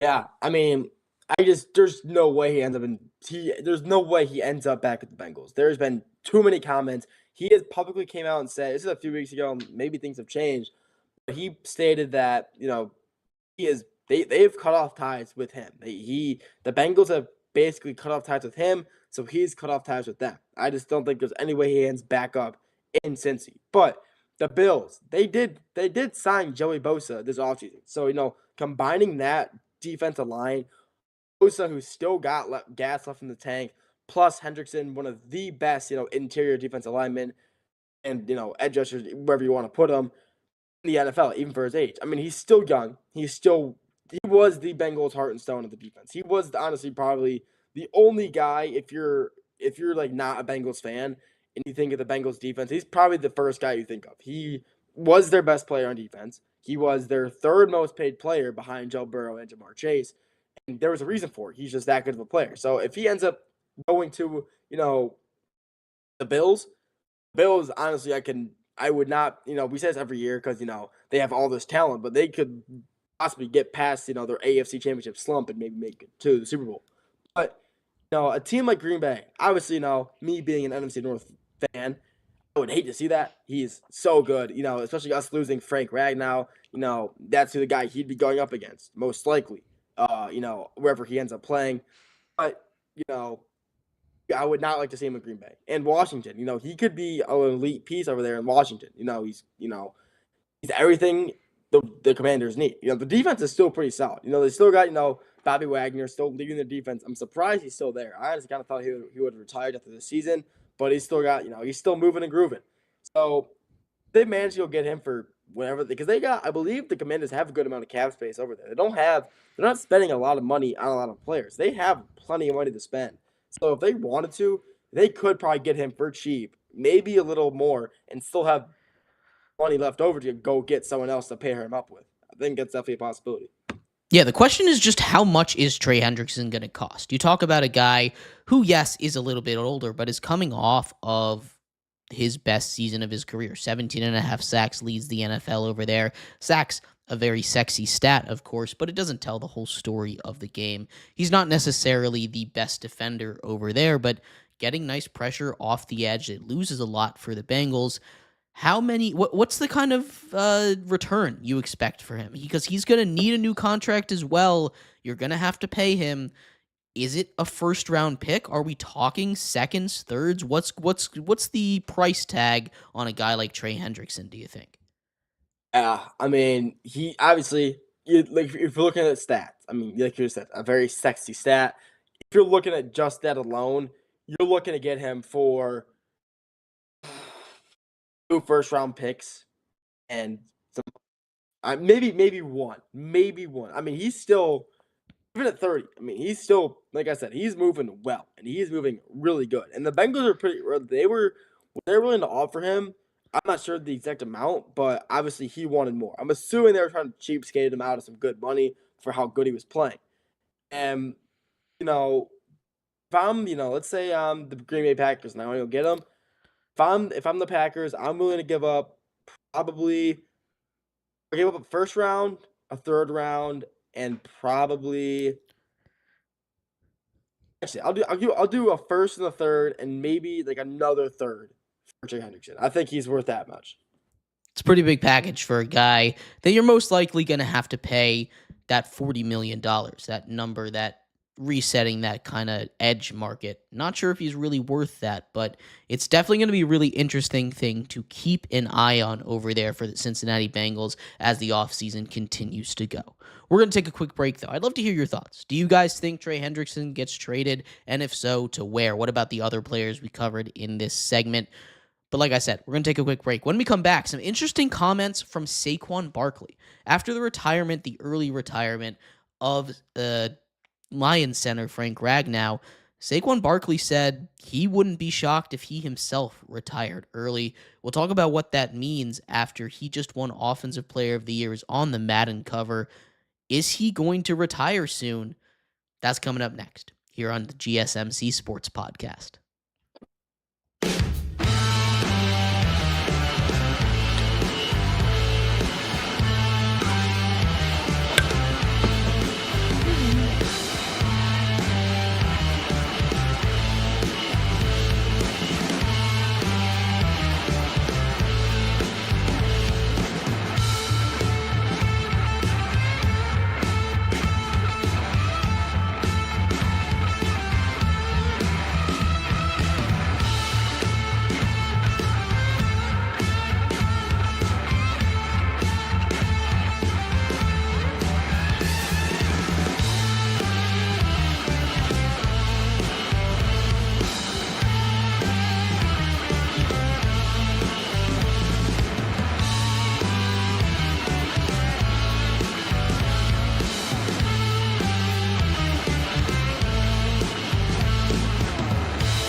Welcome back to GSMC's Sports Podcast. I am your host, Jeremy Lapidus, today joined by my friend and co-host Nolan here. If you're just tuning in, we just finished going over some potential players around the NFL that could get traded. In this segment, we turn our attention to Saquon Barkley. He made a very interesting comment over the weekend saying that he might retire early.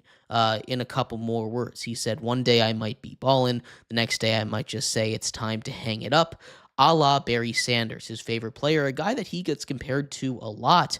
An interesting discussion to have. Is this a trend going on in the NFL here, and how much longer is this going to go on for, that we see these guys retire early, especially after Saquon had such a year like that? But before we get into that, remember, if you would like to be an even bigger part of the show than you already are, all you need to do is go to gsmcpodcast.net. Or if you're on YouTube, you can use that super chat feature.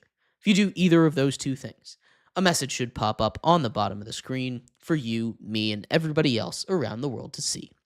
If you do have a burning question about sports, anything at all that you would like to ask, go ahead and throw that in the comments. Throw it in the chat. I will get to it as soon as I possibly can. I appreciate everybody so much for sticking around, talking some sports with me here on a beautiful Wednesday, June 4th. But like I was saying, we are going to get into those comments from Saquon Barkley here, Nolan.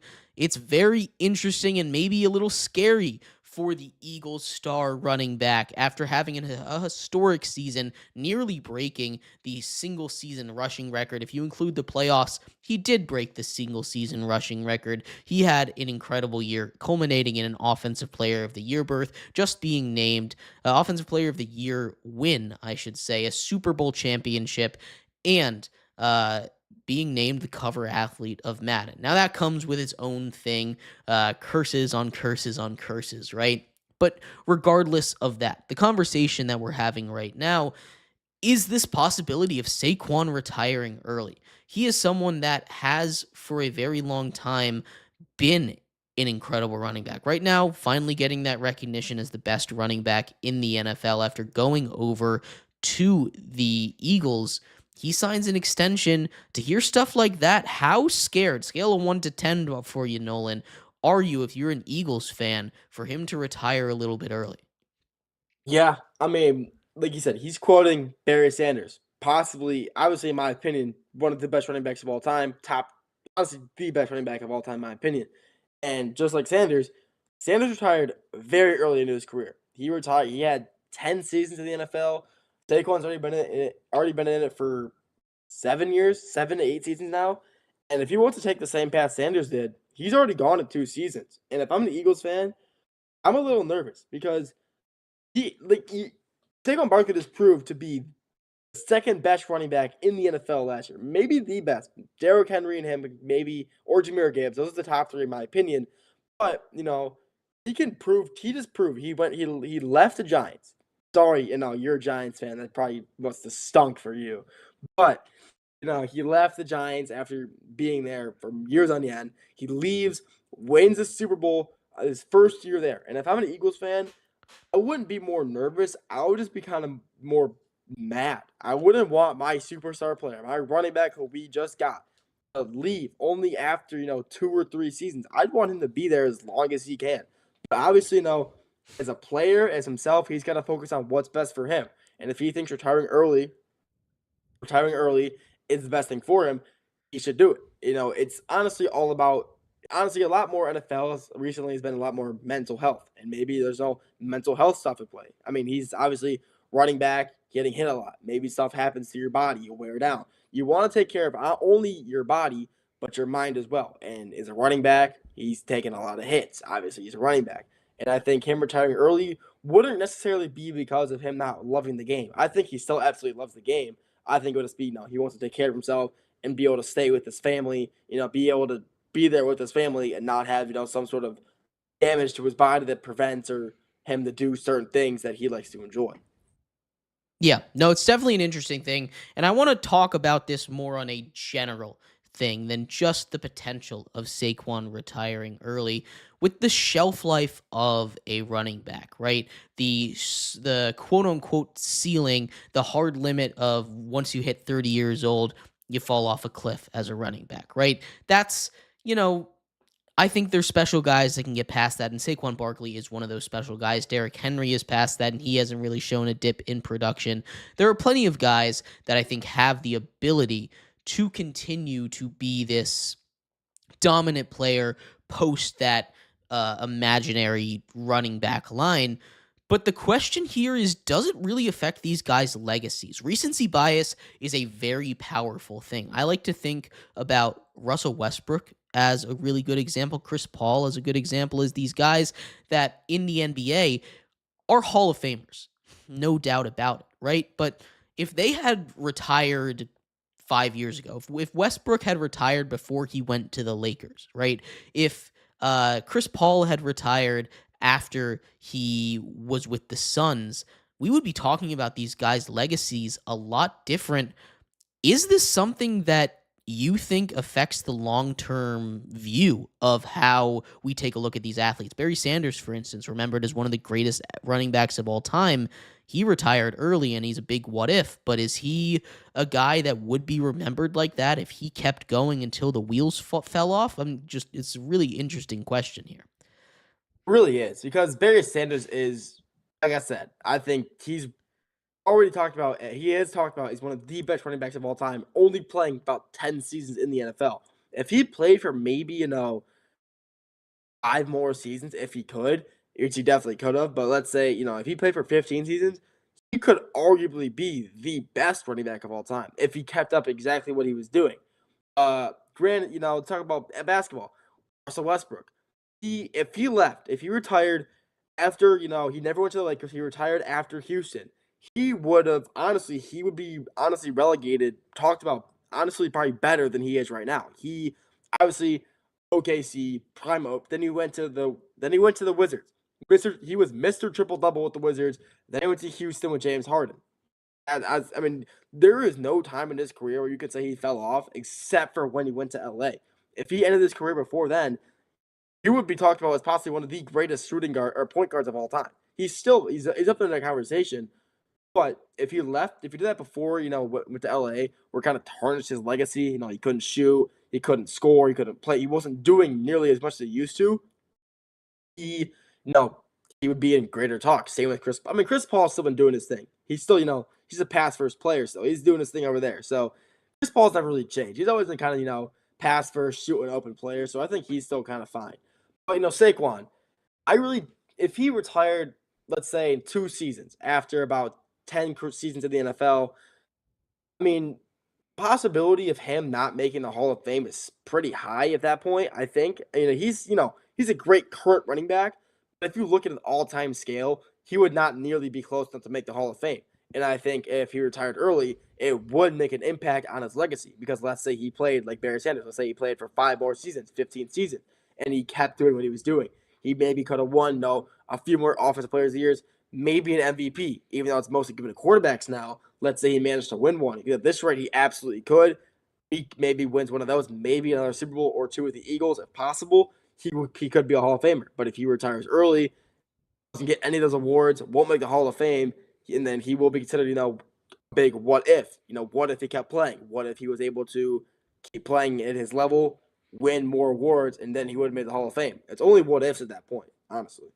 Yeah, no, it's definitely interesting, and you brought up a couple of really good points there of, guys that retired early, they don't quite have that legacy because of that early retirement. I think of a guy like Luke Kuechly, who is and should have been a first ballot Hall of Famer, but I think because of his early retirement, he doesn't quite get that recognition, and he got passed over in that first ballot last season, right?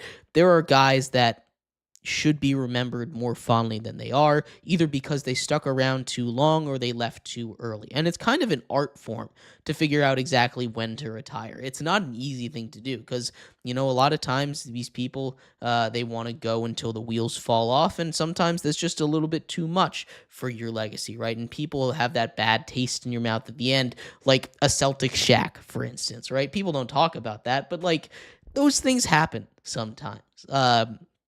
Around different sports. It's just a fact of it. And the fact that Saquon Barkley is already talking about retirement, if I were an Eagles fan, is a little bit scary. No doubt about it. He's someone that has accomplished basically the peak of a running back. He's won a Super Bowl. He has been named Offensive Player of the Year. He just had a season where he was the all-time leading rusher, if you include the playoffs.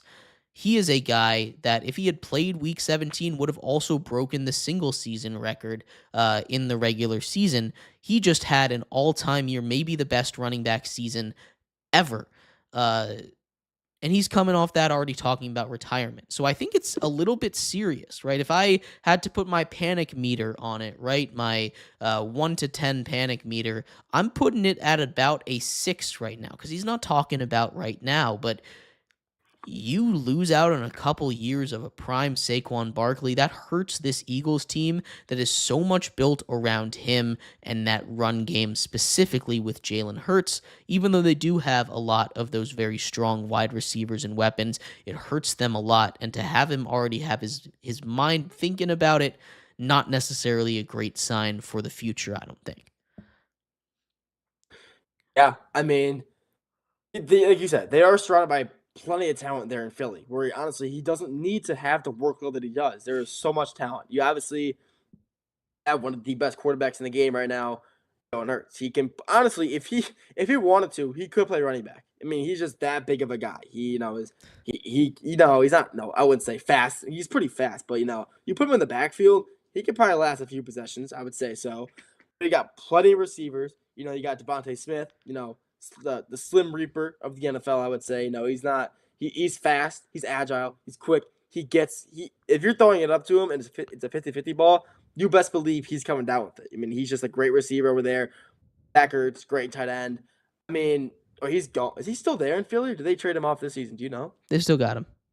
Okay, perfect. So, yeah, they still have him. They have so many weapons that are still in Philly. And he could actually just take a few. If they let's say it's a close game, they could honestly still rest him. They could keep him out of the game for a possession or two and make sure he's fine, because like I said, there is a lot of talent over there in Philly where they don't need to use him all the time. Yeah, it's great to have him, but like a thing with the Lions, Dave Montgomery, Jahmyr Gibbs, backfield, they're splitting possessions, and they're going to keep their lifespans. They're going to keep their longevity. It's going to get longer because of them just splitting snaps and them they're getting half the workload, which is, that's going to help you last longer. If the Eagles can manage to go out and get, a solid running back too, to help Saquon split those reps, I think the Eagles fans, I think he'd end up probably reverting that statement, and he'd keep playing longer just so he doesn't have to take, the brute force that he's taking right now, even though he's not getting hit that much. I mean, he's really so agile. He's really, really quick off his feet. He really makes a lot of good moves, but, he's still getting hit a decent amount.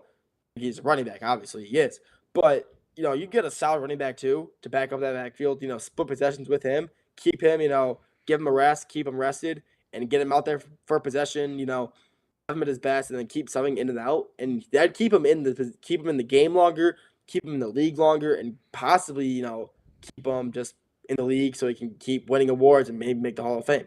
Who knows? Yeah, absolutely. But definitely something to keep an eye on here. We're going to take a quick break. When we come back, we turn our attention over to the world of baseball. Yet another disappointing result for Paul Skeens and the Pittsburgh Pirates. Paul Skeens, 8 innings, 1 run. He's now 4-6 on the season. There's been a little bit of chatter around what his future might look like. He's not too happy over there in Pittsburgh, but he's got a lot of years left to struggle through that Pirates organization. Should they trade him, he would be worth maybe the biggest haul in the history of trade hauls. Talk about that next, coming up here on the GSMC Sports Podcast. I feel like I'm losing my mind. Is everybody in the world blind? Please, Lord, give me a sign, a sign. I feel like I'm losing my mind. Is everybody in the world blind? Please, Lord, give me a sign, a sign.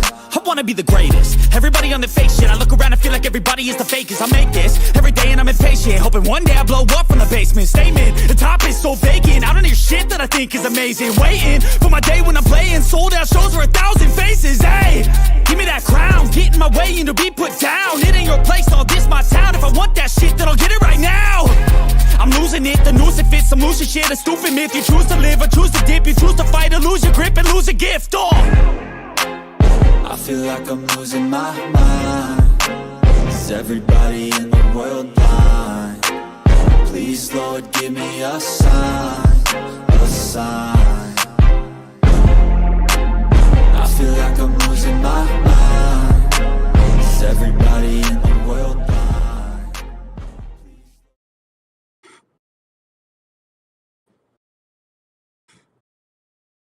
Welcome back to the GSMC Sports Podcast. I am your host, Jeremy Lapidus, today joined by my friend and co-host, Nolan here. If you're just tuning in, we just finished going over a lot of stuff in the NFL, some potential people that might get traded, including Trey Hendrickson, as well as what the future might hold for Saquon Barkley with a potential early retirement on the way for him here. We're going to turn our attention over to baseball for a second, though, before we get too deep into football, as yet another disappointing result for Paul Skeens and the Pirates last night. 8 innings of 1-run baseball against the Houston Astros, and he still gets tagged with the loss. He's 4-6 on the season with a 2.04 ERA. He well is on his way to win the National League Cy Young after just 1 year of service time, where he was 3rd in Cy Young voting last year. Arguably the best pitcher in baseball, probably the second best pitcher in baseball right now. But do the Pirates think about trading him? They have said, no way, no how, not ever. But when you look at some of the trade packages that are there for him, it is kind of hard to pass up, especially with how the Pirates have run their organization in the past with their unwillingness to spend money. We'll get into that in a second. Before we do, though, remember, if you would like to be an even bigger part of the show than you already are, all you need to do is go to gsmcpodcast.net. Or if you're on YouTube, you can use that super chat feature. If you do either of those two things, a message should pop up on the bottom of the screen for you, me, and everybody else around the world to see. If you do have a burning question about sports, anything at all that you would like to ask, go ahead and throw that in the comments. Throw it in the chat. I will get to it as soon as I possibly can. I appreciate everybody so much for sticking around, talking some sports with me here on a beautiful Wednesday, June 4th. But like I was saying, we are going to get here into a little bit of what's going on with the Pirates and Paul Skeens. This has been a hot button issue really all season long. The Pirates are an organization that have historically not paid their guys, have historically kind of let down their guys when they needed to be there the most. You have in Paul Skeens the next big thing in baseball. Just 1 year of service time in, already looking like he's going to win a Cy Young, looking like one of the best pitchers in baseball at just at his young age already. Teams are lining up to get their hands on him, and the prospect pool that they could get might be a little interesting to the Pirates. Now, do I think they're going to trade Paul Skeens? Absolutely not. They're not moving off of Paul Skeens. Paul Skeens is, of course, the best pitcher in the National League, arguably the best pitcher in baseball, and it's kind of a way of saying the grass is not always greener. You want to build around him. You can't really do that by moving off of him, but you could get 3 or 4 top 100 prospects in all of baseball, as well as some other players that are a little bit more established for a guy like Paul Skeens, maybe the biggest trade package we have ever seen in Major League Baseball. And it's got a lot of head of steam because of how this organization has handled itself, right? Over the summer, when they should have been going all in on Paul Skeens, what they do is they bring in Andrew Heaney and they bring in Tommy Pham as their 2 big pieces. That is just not the answer for this Pirates team, and we're seeing how it's going. We're seeing how this Pirates team continues to struggle. They have a really solid pitching core. Jared Jones behind him is an ace in his own right. Maybe not at the same level as Paul Skeens, but he's not too far off if we're being honest. Mitch Keller as well over there. This is a very good Pirates pitching staff, but that batting order, that lineup really needs to improve, and they had the ability to do that. They had the money to do it this offseason. they're not investing. And at this point, if you're not investing in a guy like Paul Skeens when you have a guarantee that he's going to be there, you have to really think about trading him. Nolan, what are the Pirates doing? What does this look like? And is there even a shot that they move off of him? Well, first off, the Pirates are what they're doing is being ran by a horrible general manager. Their GM stinks, and that has been known for years now. He has been there for a few years now, I believe. I'm not sure exactly how long, but he has not done a single thing with that organization for his time being there. You know, like you said earlier, historically they're cheap, and he is even cheaper.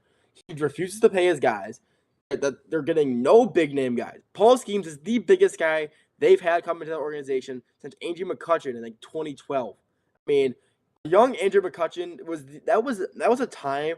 That was the last time I heard it was fun to be a Pirates fan. It was when McCutchen was there in his younger years. I believe he's still there right now, but he's getting old. I mean, he's back there, but he's back for like one last run, like a 1-year contract, and he's gonna retire. I mean, they got nothing over there. You know, besides their pitching, which is, you know, like you said, Paul Skeens, you know, they have great pitchers behind them.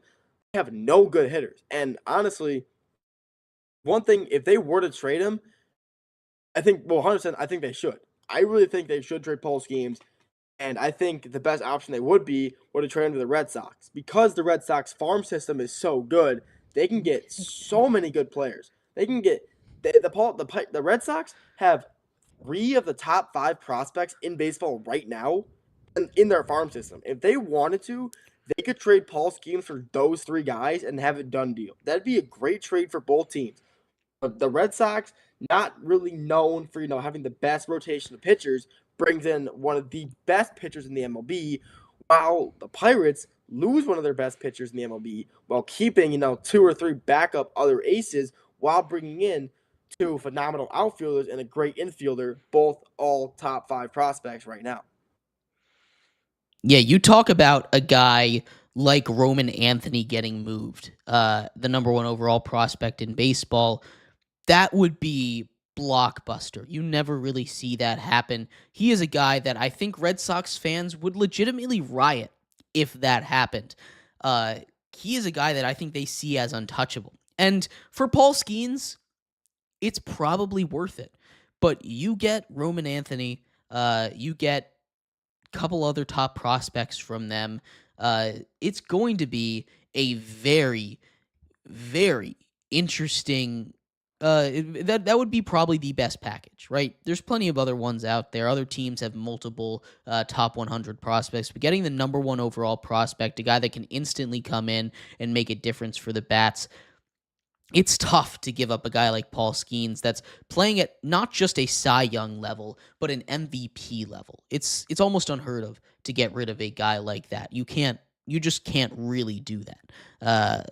So I don't really think it will happen. Like I said, the Pirates have said that it's not going to, but if it is, you bring up the Red Sox, that's probably the number 1 spot where it does go, because you can get a guy like Roman Anthony. You might be able to get a guy like Kirsten over there who's already come up and played, Kirsten Campbell, who's already come up and played second base for them. You get a lot of young guys. That's a lot to give up for a team that's already struggling a little bit, but you pair Paul Skeens with Garrett Crochet.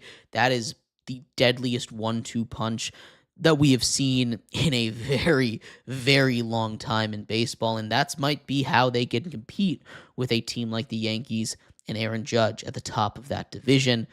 I just don't really see it happening. As fun as it would be for a blockbuster trade like that to go through, it's just not a reality a lot of times, because the Pittsburgh Pirates, for as cheap as they are, they see good business when they see it. And if they were to move off of Paul Skeens, their fans would riot. We talk about the Boston Red Sox fan rioting, but their fans would riot. It doesn't matter who they get back. You lose Paul Skeens, you are not getting anybody to show up to that game. You might as well move the team to a different location. Pittsburgh is not showing up, which is a shame. It's a beautiful ballpark over there. But regardless of that, this is just a really interesting what-if scenario, because I doubt with how things are going, you're going to be able to trade Paul Skeens. So you're going to be able to re-sign him, I should say. So this better be the all-in push, the wake-up call that the Pirates front office, owner, general manager need to get this ship going while you have the most exciting pitcher in baseball pitching at the level he is, because you have nothing ever guaranteed in the sport of baseball, especially the longevity and the health of a pitcher that can throw 100 miles an hour with ease. It's never easy to do. Don't really see that one happening. But we're going to take a quick break. When we come back, a little bit of hockey talk here for you. Game 1 of the Stanley Cup playoffs currently going on. The second period just about to end. The Florida Panthers up 3-2 right now. We'll break down what's going on over there, as well as what might happen in the third period. Maybe some magical comebacks coming up here on the GSMC Sports Podcast.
Welcome back to the GSMC Sports Podcast. I am your host, Jeremy Lapidus. Today is Wednesday, June 4th. If you're just tuning in, we just finished going over the Pirate situation with Paul Skeens. Should they trade him?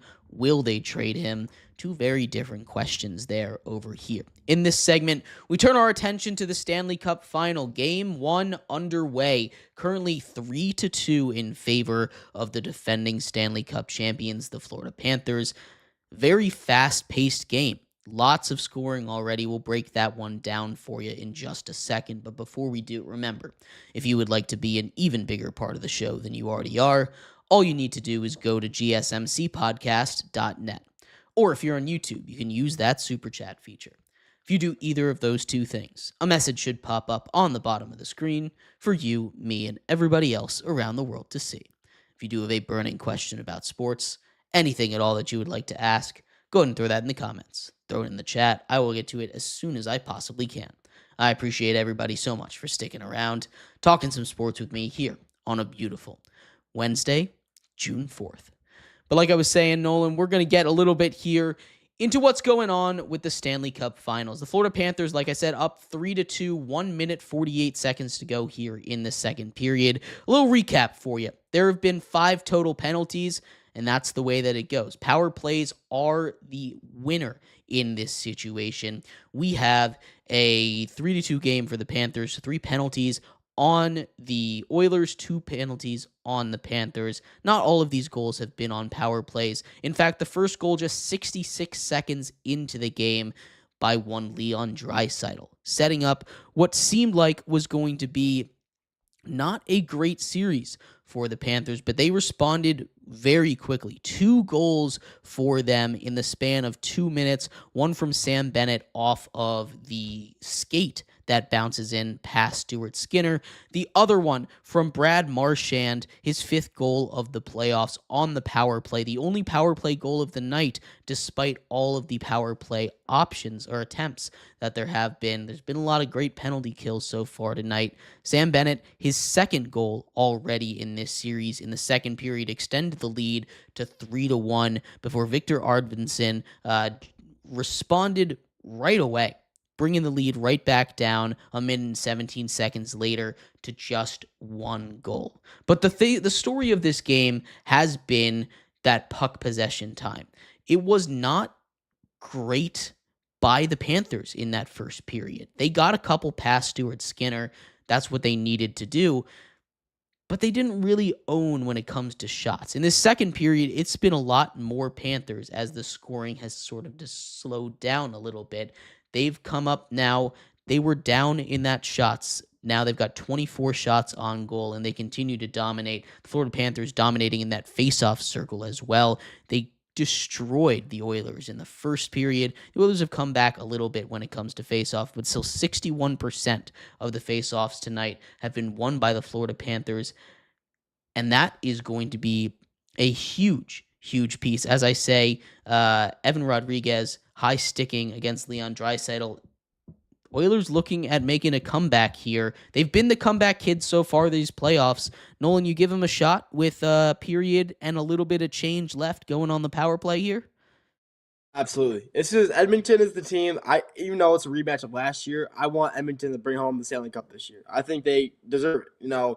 Like you said, they've been the underdog, the little kid on the block this playoff, and no one's really even having to prove themselves to get back to where they are, the same spot they were last year, and hopefully they can manage to not, like I said yesterday, hopefully not go down 3-0 and have to crawl their way back up to go to Game 7. Hopefully, I thought they're in Edmonton right now. I believe that Edmonton would take a 2-0 lead with the home field advantage, home ice advantage, home court, whatever you like to say. And right now, with a minute 13 left in the second period, the power play active 4 in favor of Edmonton. I think they can score on this possession here, hopefully tie the game up. And, it's not really helpful when your best player, Connor McDavid, he's not really doing much. He's got one shot on goal. That's really all he's got going for him. You need your leaders to step up in clutch games. You need your go-to guy, your anchor of your team. You need him to step up. And when he's not playing his best, you need other guys to step up. And, it looks like you have guys on the Oilers who are doing that. You have, obviously, I'm going to butcher his name, Victor Arvidsson. I can't say his last name. I'm really bad with hockey last names. Like, obviously, he's stepping up. I'm not the most into it Edmonton fan. I'm not, their number one fan, but, I follow them a little bit. I'm a Red Wings guy, so, I know those names, but I don't know how to pronounce half these names. But, you got guys stepping up, and that's big in playoff time, especially when you're playing for the Stanley Cup. And hopefully, like I said, I want that Edmonton to bring home the title, bring home the cup, and hopefully they can manage to come out of this power play with a goal and end the game with a win. The key piece here is this is in Edmonton. They have the home field, the home ice advantage. They're in their own barn right now. That is something you don't want to lose. Last year, we were talking about it in favor of Florida. The Panthers had that home ice advantage over there. It's a lot different. You take a look at what's going on, just the environment. You can feel it through the screen if you turn it on. Those hockey games in Canada are like no other crowd. And it's the best thing about sports, really, is the crowd, what you feel, the excitement of 40,000 people all in one place. It's something beautiful about just about every game when you get so many people, so many huge emotions over there, and that's what makes hockey so much fun to watch. But as we head into the third period, you cannot lose that home ice advantage to this Florida team, especially with how much that travel matters, right? That was a huge story in last year's playoffs, going not only cross country, but basically cross continent, with Edmonton being all the way in the northwest and Florida being all the way on the southeast coasts of the North American continent. It is an incredibly long flight, lots of miles being racked up, and you want to win the ones at home when you can. It's a huge, huge win for Sergei Bobrovsky and the Panthers if they can steal home ice advantage away from the Oilers. But like I've said, the Oilers have been that comeback kid, that comeback team all playoffs long, and if anybody can do it today, it's most likely going to be them. But thank you, everybody, so much for tuning in to today's episode of the GSMC's Sports Podcast. I have been your host, Jeremy Lapidus, joined today by Nolan. Nolan, thank you so much for sticking with me here. We will be back tomorrow, breaking down Game 1 of the Stanley Cup playoffs, as well as every other piece of news from around the world of sports, previewing the NBA Finals Game 1 that takes place tomorrow live during our show. Make sure you tune in then. I'll see you. Have a good one.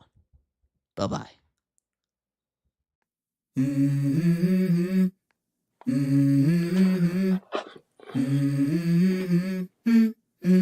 Let's go. I wake up to a little bit of drool on my pillow, feel like it's gonna be a bad day. Yeah, I'm tired of shit, and the coffee ain't hit yet, damn, ain't that great. I don't wanna go to